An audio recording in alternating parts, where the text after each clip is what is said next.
بالاخره د عباس ستانکزي حوصله ختمه شوه. پاکستان ته یې توند ځواب ورکړ.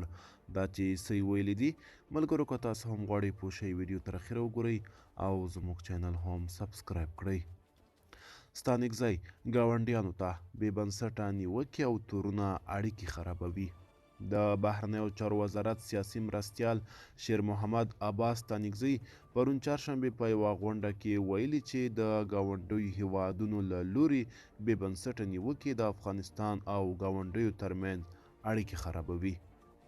ښاغلی ستانکزي چې د ګرځندویو د نړیوالې ورځې په مناسبت جوړو شوي مراسمو ته وینا کوله، بیا ځلې ټینګار وکړ چې د افغانستان خاوره باید د هیڅ هیواد په ضد ونه کارول شي او هغه ستونزې چې رامنځته شوي باید د خبرو اترو له لارې حل شي.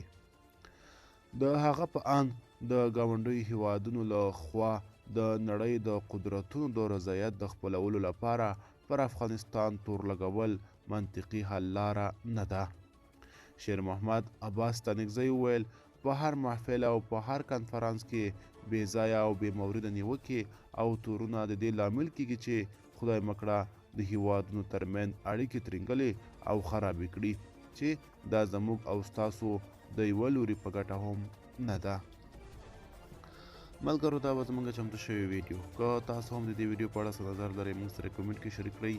تر بیا ښه وخت، ښې چارې.